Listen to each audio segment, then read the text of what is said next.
Call whoever you want." Chioma's voice was sharp and dismissive as she waved her hand at the old woman standing in muddy water at the side of the road, her wrapper soaked through, brown water dripping from her gray hair. The woman looked up at the tinted window of the Range Rover, her eyes meeting Chioma's for just 1 second, and said quietly, "Please, my daughter, I was going somewhere important." But Chioma had already looked away, already told the driver to keep moving, already laughed at the idea that this old woman in her faded clothes mattered enough to stop for. What Chioma didn't know, what she couldn't have known as that car pulled away and left the woman standing there drenched and shaking, was that in exactly 8 hours, she would see that face again. And when she did, everything she had spent the last 8 months building, every dream she had, every plan she had made, would collapse in front of 200 people in the most expensive hotel ballroom in Lagos. Before I show you what happened in that ballroom, before I show you how one moment of cruelty destroyed an entire future, let me take you back to where this story really begins. Not this morning at the bus stop, but 3 years ago, when Chioma Okafor was a completely different person. Hit that subscribe button right now, because what you're about to hear will change how you see every single person you pass on the street. 3 years ago, Chioma Okafor was 24 years old and living in a single room in Surulere with her mother.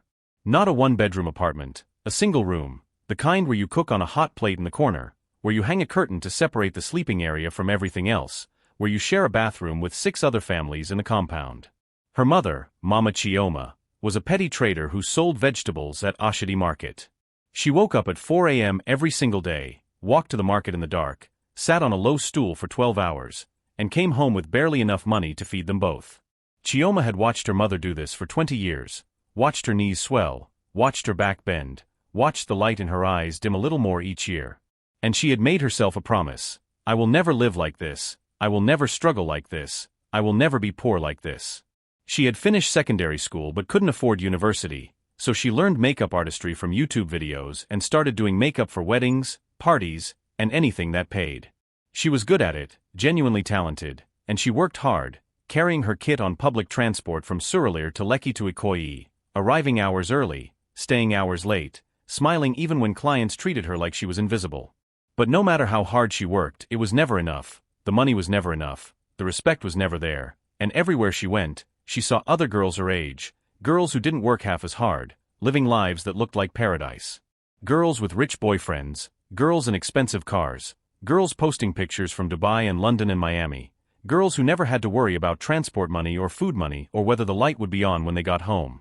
And slowly, very slowly, something changed inside Chioma. She stopped believing that hard work would save her. She started believing that the only way out of poverty was to find someone who could pull her out. Her friends noticed it first. Ngozi, her closest friend from secondary school, who was studying nursing at Lagos State University while working night shifts at a pharmacy. "Chioma, why are you doing this?" Ngozi had asked one evening when Chioma came back to the room dressed in a tight dress and heels, getting ready to go out with a man she had met on Instagram, a married man, a man old enough to be her father. "Doing what?" Chioma had replied, applying lipstick in their small cracked mirror. "Chasing these men, sleeping with them for money, this is not you." Chioma had turned around, her face hard. "Then who am I, Ngozi? Am I the girl who wakes up at 4 a.m. like my mother?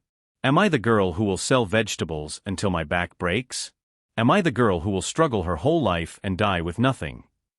"You are the girl who had talent," Ngozi said quietly. "You were building something real." "Real doesn't pay rent," Chioma snapped. "Real doesn't buy food. Real doesn't get me out of this room. You can keep your hard work and your night shifts and your slow progress. I want more, and I want it now." She had walked out that night and never really came back, not to that version of herself. Over the next 2 years, Chioma became someone else entirely. She dated married men, politicians, businessmen, anyone with money, and she learned how to play the game, how to smile, how to laugh at jokes that weren't funny, how to make herself into exactly what they wanted.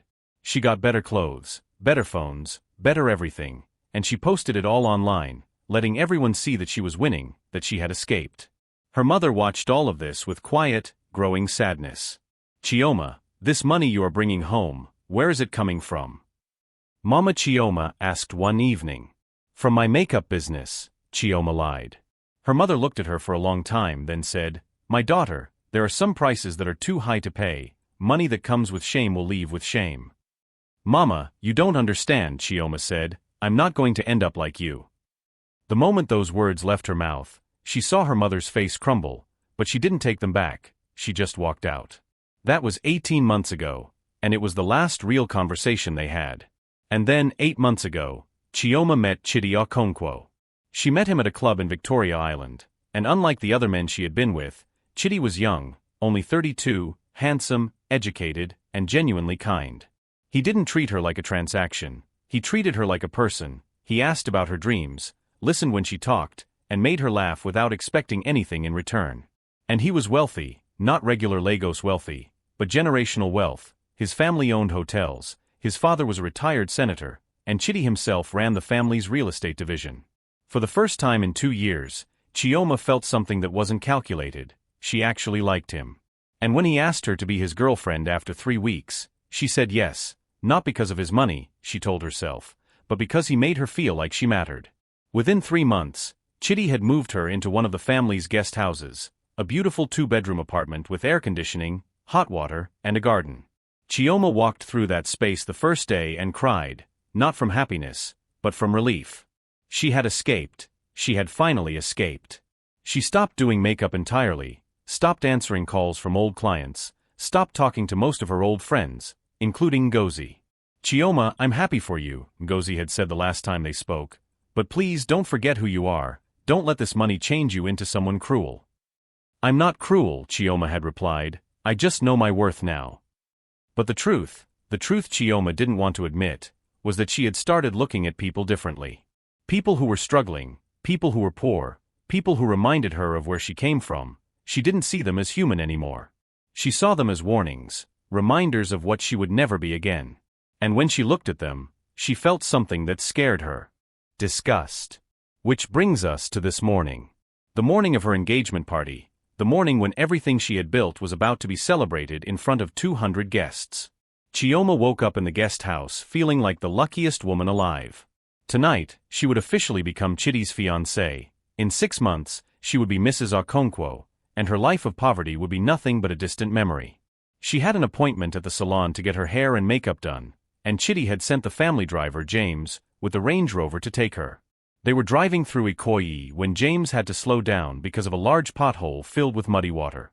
At the side of the road, at the bus stop, an old woman was standing. She was wearing a simple wrapper and blouse, not expensive, not new but clean. Her hair was gray and thin, and she was holding a small bag. She looked tired but dignified, like someone who had lived a long life and carried it with grace. James tried to navigate around the pothole carefully, but another car came from the opposite direction, and he had to swerve. The back tire hit the edge of the water, and a massive wave of muddy brown water shot up and completely drenched the old woman. Chioma looked up from her phone just in time to see it happen. The woman stumbled backward, her clothes now soaked through, water dripping from her hair, her face, her entire body. She looked shocked, and then her eyes found Chioma's through the tinted window. Please, the woman said, her voice shaking slightly. My daughter, I was going somewhere important, I don't have another wrapper please. For 1 second, Chioma felt something. Sympathy. This woman looked like her mother, the same age, the same tired eyes, the same kind of clothes Mama Chioma wore to the market every day. For 1 second, Chioma thought about asking James to stop, thought about helping, thought about being the person Ngozi used to know. But then she looked at the woman's worn slippers, her faded wrapper, her cheap bag, and that disgust came back. This woman was everything Chioma was running from. James, keep driving, Chioma said. But madam, James started, his face uncomfortable. I said keep driving, Chioma repeated, her voice sharp. And then, because something inside her needed to make sure this woman knew her place, she raised her voice slightly so it would carry through the half-open window. Next time, don't stand so close to the road. This is what happens when you don't know where you belong. She laughed, a mean, cutting laugh, and told James to drive faster. The old woman stood there, water still dripping from her body, and watched the car disappear. James drove in silence, his hands tight on the wheel. After a few minutes, he said quietly, Madam, that was not good. What? Chioma snapped. That woman, she looked like somebody's mother. We should have stopped. She's nobody, Chioma said, looking back at her phone, nobody important. But James's words stayed in his head. She looked like somebody's mother. He didn't know how right he was. The old woman standing at that bus stop was named Mrs. Adiz Okonkwo.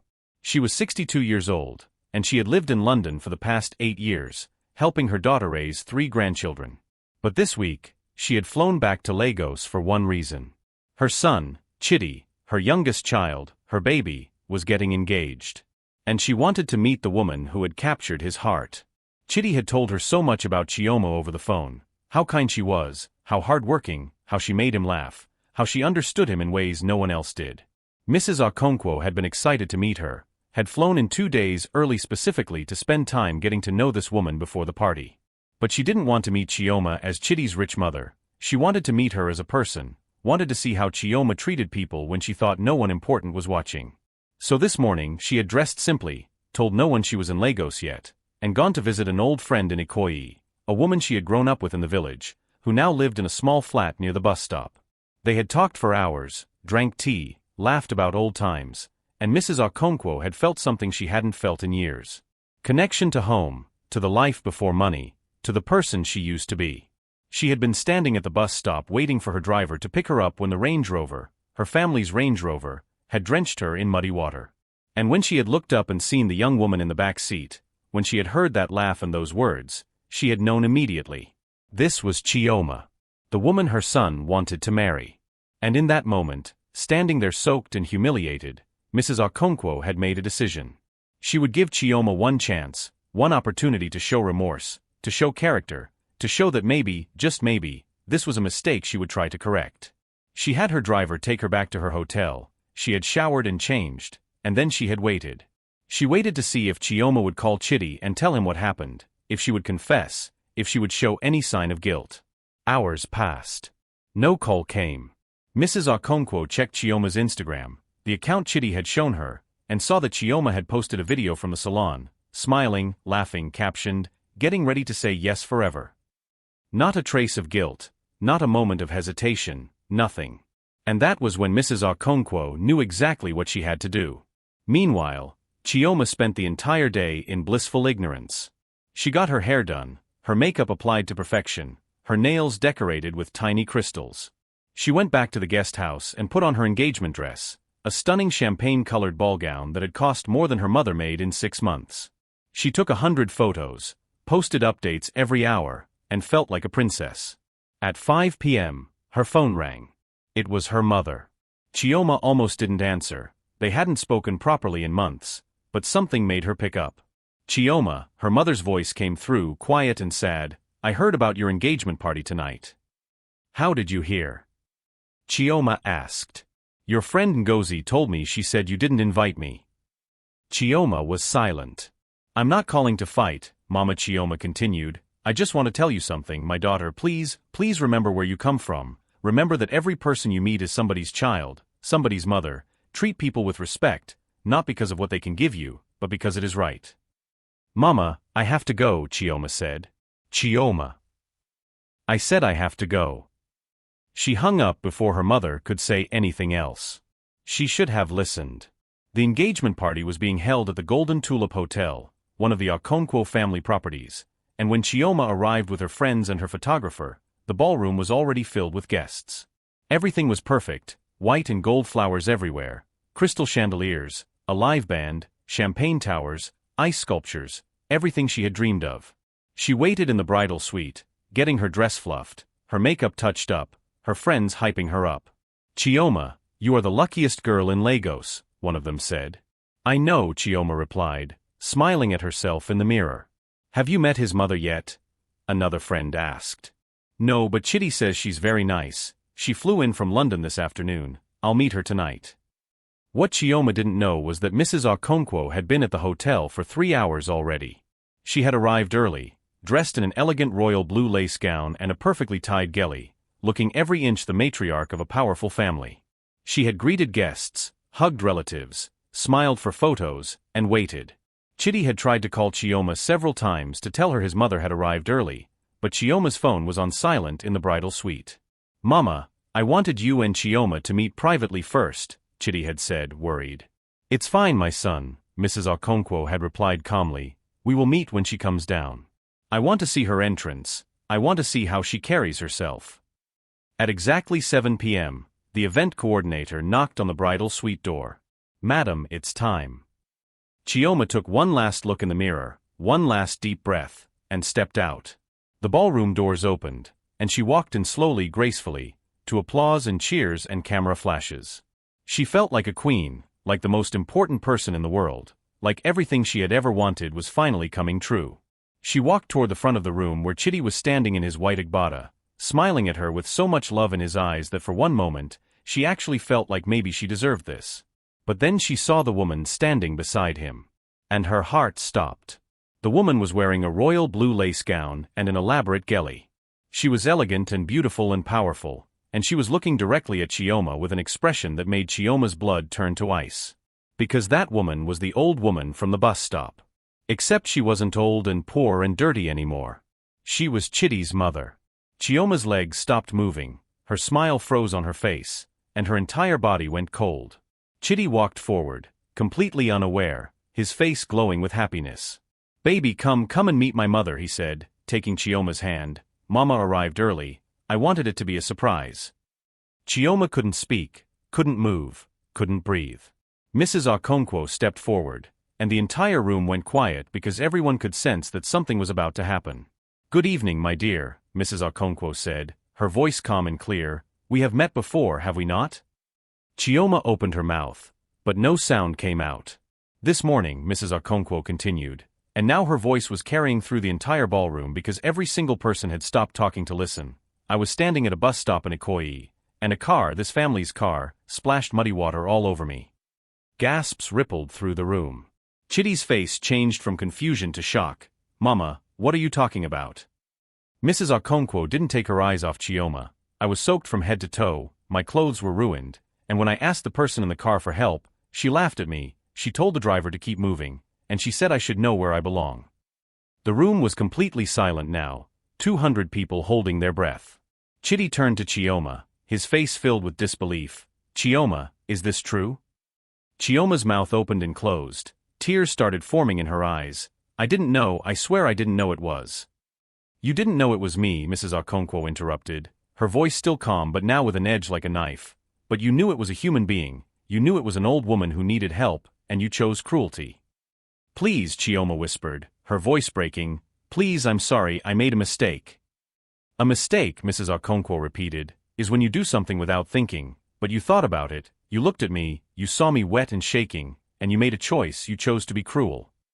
Chidi's father stepped forward, his face hard as stone. "Is this the kind of woman you want to marry, Chidi? Someone who treats people like this?" "Chidi, please," Chioma was crying now, her carefully applied makeup running down her face. "I didn't mean it if I had known." "That's exactly the problem," Chidi said, and his voice was shaking with anger and hurt. "You didn't know, you saw someone you thought was beneath you, and you treated her like garbage. What does that say about who you are?" Mrs. Okonkwo raised her hand, and the room went silent again. "Let me tell you a story," she said, her voice clear and strong. 40 years ago, I was that woman at the bus stop. I was poor, I sold groundnuts on the street to feed my children, I wore faded wrappers and torn slippers, and people like you, people who had a little bit more, looked at me the way you looked at me this morning." She paused, and everyone in the room was listening with complete attention. "But some people didn't," she continued. "Some people saw me as a human being, helped me when I needed help, treated me with dignity even when I had nothing to give them, and one of those people was my husband, Chidi's father. He saw past my poverty and saw my heart." She turned to look at Chidi. "My son, I came to this party ready to welcome this woman into our family. I came ready to love her because you love her, but what I saw this morning showed me exactly who she is, and I need you to understand something." She turned back to Chioma. "You are not a bad person because you are poor, and you are not a good person because you have money. You are a good person because of how you treat people when you think it doesn't matter, and this morning, when you thought it didn't matter, you showed me your heart." Tears were now streaming down Chioma's face, not just from fear of losing Chidi, but from something deeper, from recognition, from the terrible realization that this woman was right. Mrs. Okonkwo spoke again, quieter now. "I wanted to give you a chance. I waited all day for you to call my son, to tell him what happened, to show that you felt remorse, but you didn't. You got your hair done, you posted on Instagram, you walked in here smiling like nothing happened. So let me ask you now, in front of everyone, do you even remember what my wrapper looked like when you drove away?"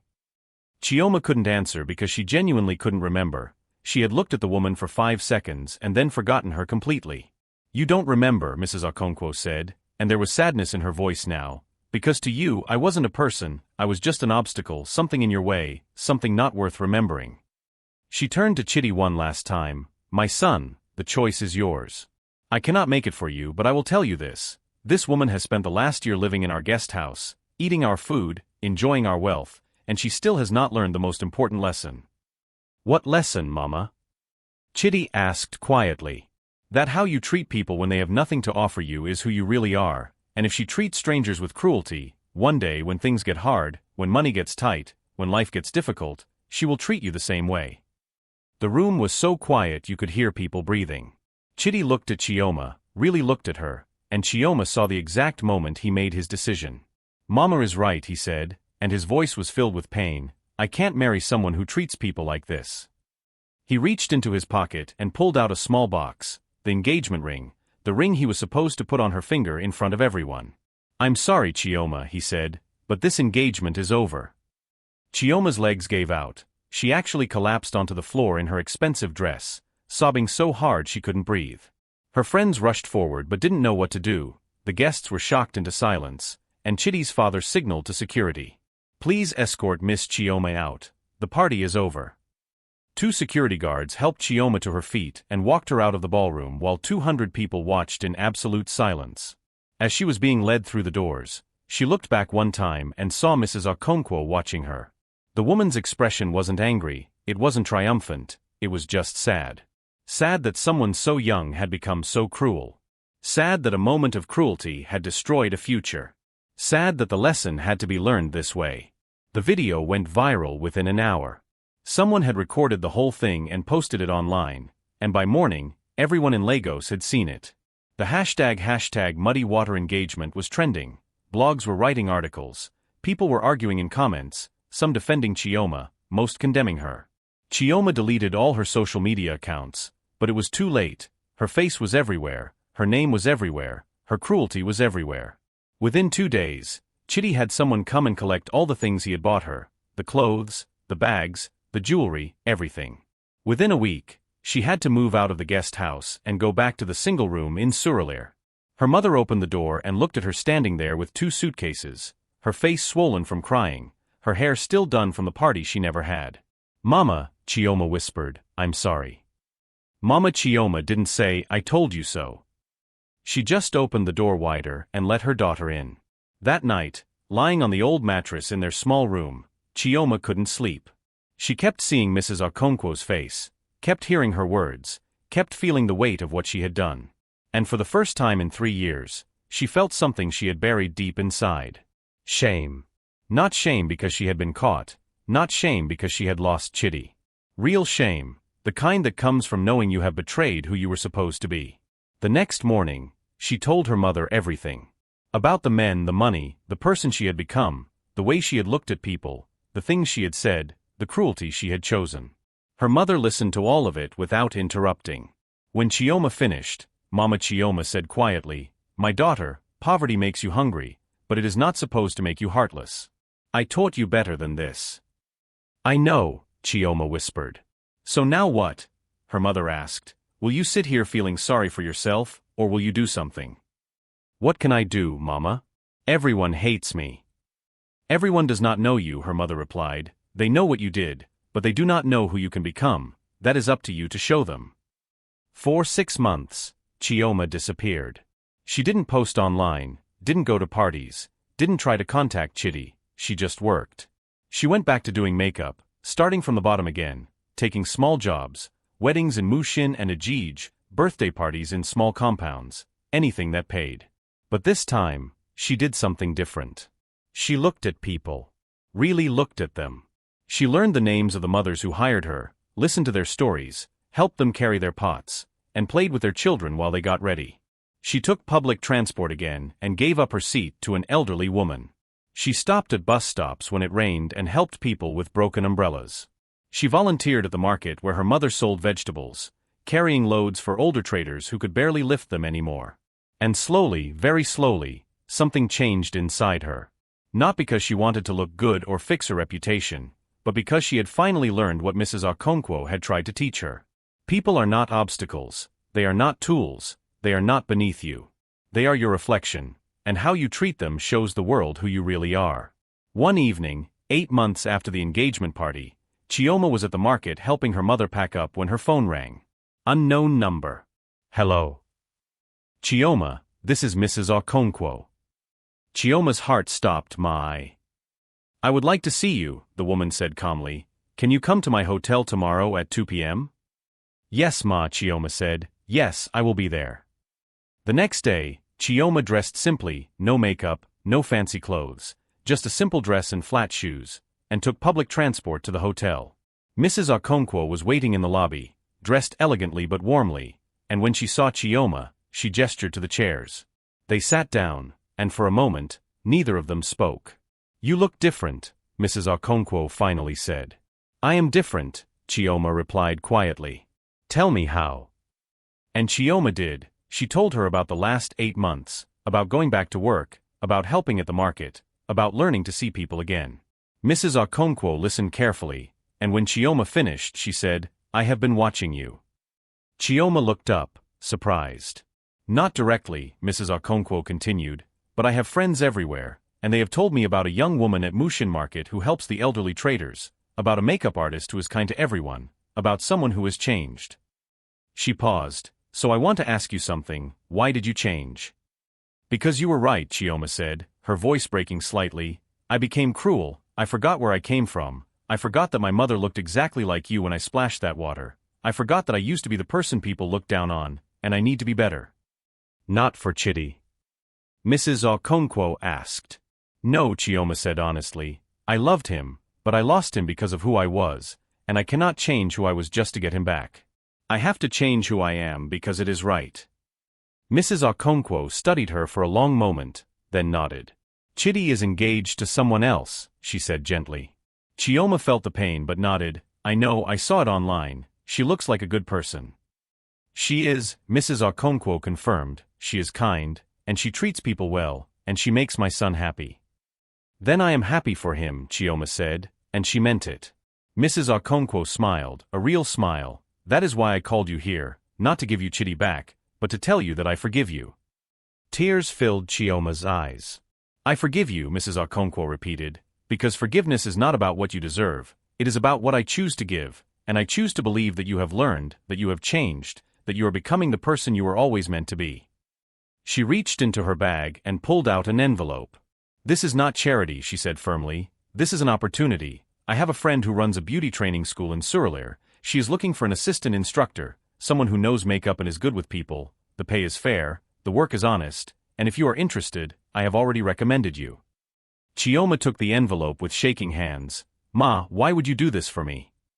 Because I remember what it was like to be young and foolish and desperately poor, Mrs. Okonkwo said, and I remember the people who gave me second chances when I did not deserve them, so now I give that same gift to you, not because you deserve it, but because mercy is stronger than justice. Chioma couldn't speak, could only cry. Mrs. Okonkwo stood up and placed her hand gently on Chioma's head, like a mother blessing a child. Go and be better, she said quietly, not for me, not for Chitty, for yourself, and for all the people who will cross your path from now on.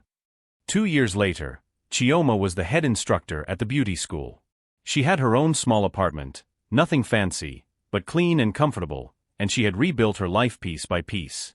She still took public transport, still helped at her mother's market stall on weekends, still remembered the names of everyone she met. One afternoon, she was leaving the school when she saw an old woman struggling to carry heavy bags. Without thinking, Chioma rushed over. Ma, let me help you. The woman looked surprised. Are you sure, my daughter? It is very heavy. I am sure, Chioma said, taking the bags. Where are you going? Just to the bus stop. Then I will walk with you. They walked together, and the old woman kept looking at Chioma with confusion. Why are you helping me? She finally asked. You do not know me. Chioma smiled. Because someone once taught me that how you treat people when they cannot help you is who you really are, and I want to be someone good. The old woman smiled back. You are a good girl, your mother raised you well. She did, Chioma agreed. It just took me a long time to remember. At the bus stop, after the old woman got on her bus and waved goodbye, Chioma stood there for a moment. She thought about the woman she used to be, the woman who had laughed at someone suffering, the woman who had measured people's worth by their clothes and their bank accounts. And she thought about the woman she was now, the woman who had learned the hardest way possible that cruelty is easy and kindness takes courage, but kindness is the only thing that builds a life worth living. She pulled out her phone and saw a notification. It was from Mrs. Okonkwo, checking in like she did every few months. "How are you, my dear?" Chioma typed back, "I am good, Ma, I am learning every day to be better." "That is all any of us can do," came the reply, "keep going." Chioma put her phone away and walked home through the busy Lagos streets, passing people who were rich and poor, young and old, dressed well and dressed poorly. And she saw every single one of them. Really saw them. Because that is what it means to be human, to see the humanity in everyone you meet, to treat people with dignity regardless of what they can offer you, to understand that the old woman at the bus stop might be someone's mother, someone's grandmother, someone's whole world. And if you ever forget that, if you ever start measuring people by their clothes or their status or their usefulness to you, life has a way of teaching you the lesson. Sometimes gently. Sometimes in front of 200 people in a hotel ballroom. Either way, the lesson is the same. Treat people with kindness, not because of who they are, but because of who you want to be.